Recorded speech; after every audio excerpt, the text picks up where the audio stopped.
Hi, I'm Carolyn. Hi, I'm Aspen, and we looked at the nature versus nurture debate in personality in zebra finches. So, a little bit of background information on zebra finches. They mainly are found in Australia in the dry regions, although there are some located in Europe. They are a model species to look at. They mate for life, which makes looking at personality throughout their lifespan very interesting. They also display sexual dimorphism, on which the males have the orange cheek patches and other physical differences from the females. So, the nature versus nurture debate talks about whether nature or nurture is more influential in the development of an animal's personality. And we found a quote from Gosling that pretty much said how important it is to find the phylogenetic relationships, but also the elements of the social and environmental ecologies that are shared and unique to the species examined. So, in terms of which is more influential, nature talks about genetics and nurture talks about environment.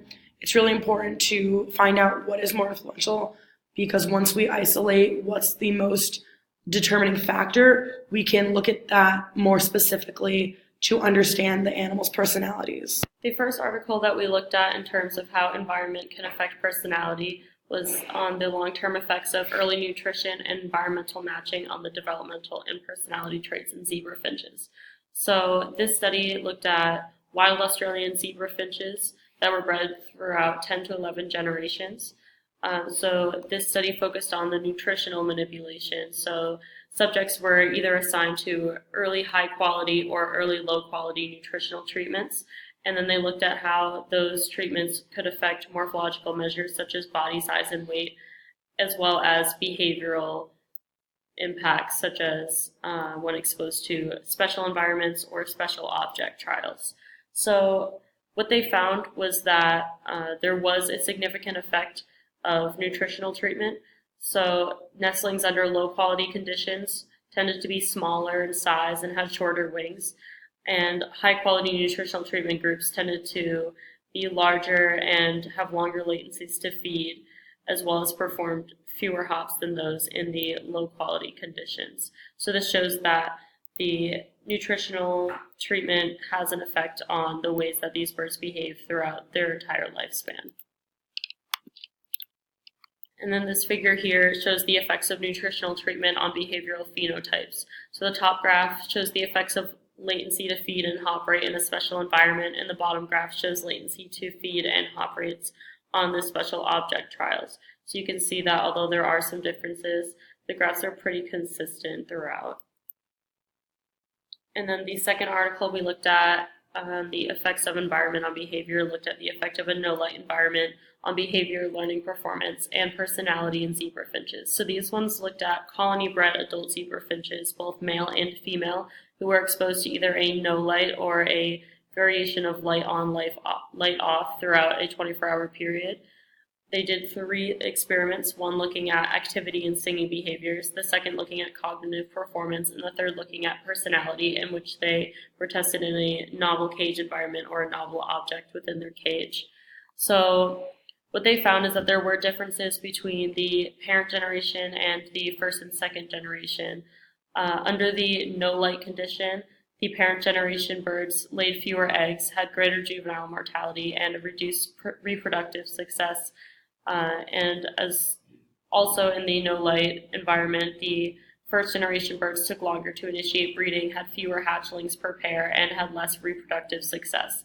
So this shows that the no-light environment significantly reduced participation and performance in cognitive tasks, as well as the decreased exploration in the novel environment within all 3 generations.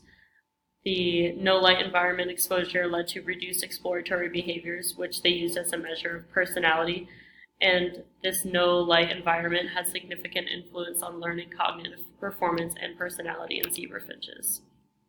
So this figure here shows the amount and the duration of activity and singing over a 24-hour period within all generations of zebra finches, and they looked at this comparing the light and no-light conditions.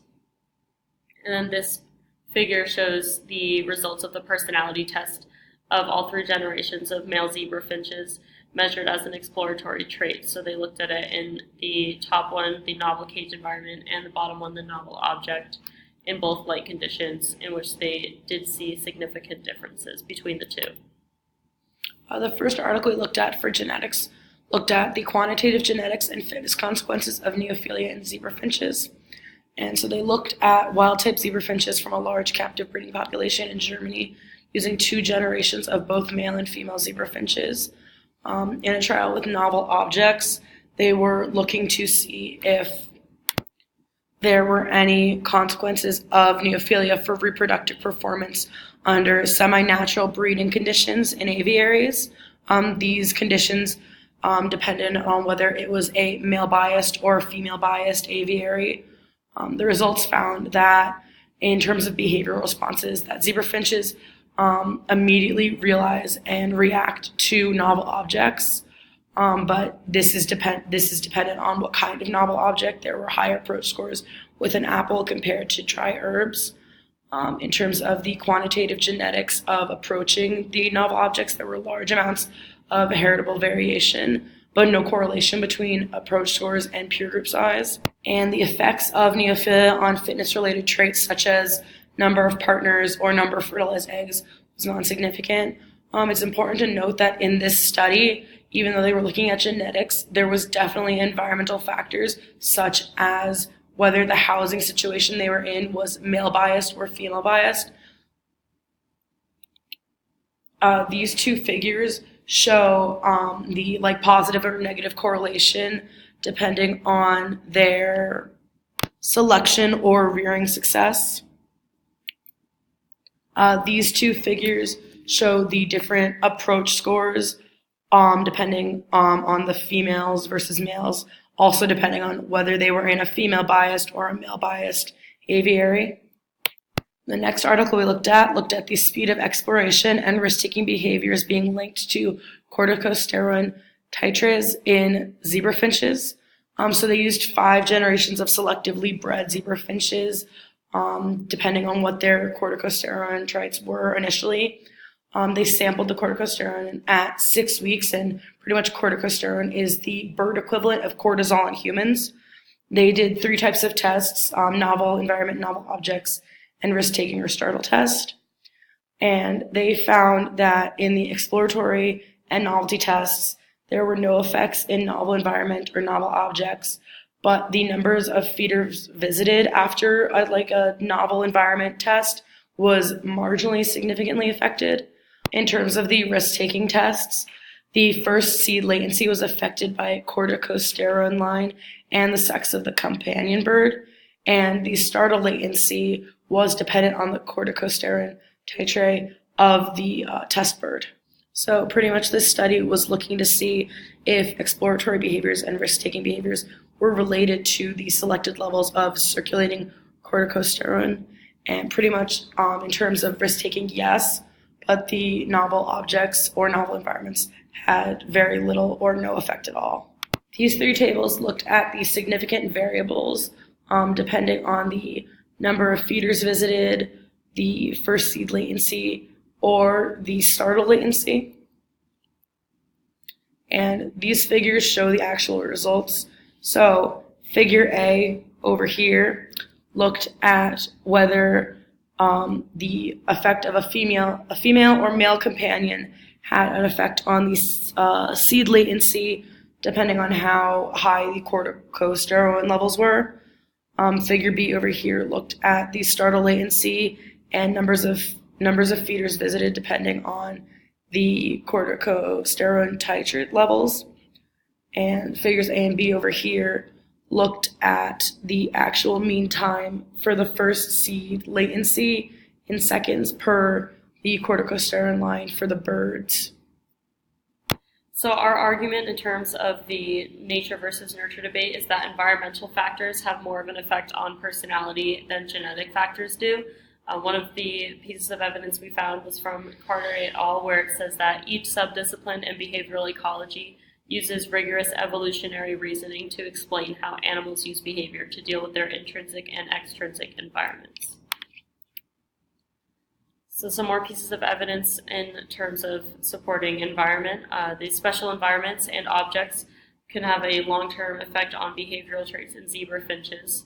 And this was found from our first environmental article, in which it says we found that responses to special environment and special object trials were highly repeatable, even over several years, and were correlated across contexts, as well as that life history, such as early nutritional treatment, can have lifelong structural effects in zebra finches. So the predictive adaptive response hypothesis reasons that early nutrition primes the metabolism and prepares it for similar conditions in the future.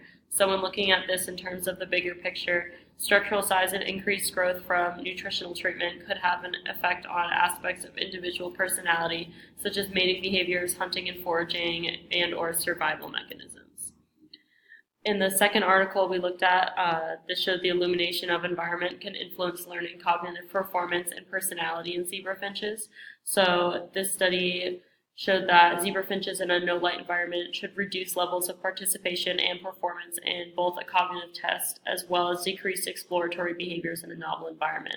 So participation levels and exploratory behaviors could be classified as both personality types, showing that environmental factors such as nighttime illumination or an overly lit urban habitat can affect personality type in zebra finches.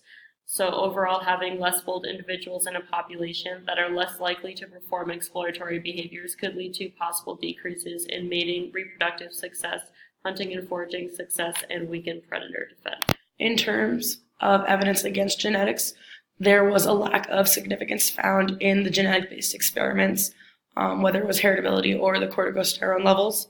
And even the experiments that were looking at genetics were influenced by environmental factors, such as an open field versus laboratory setting, whether these zebra finches were captive bred or wild, the sample size, any observer effects, or the food source given to the birds. And here are our references.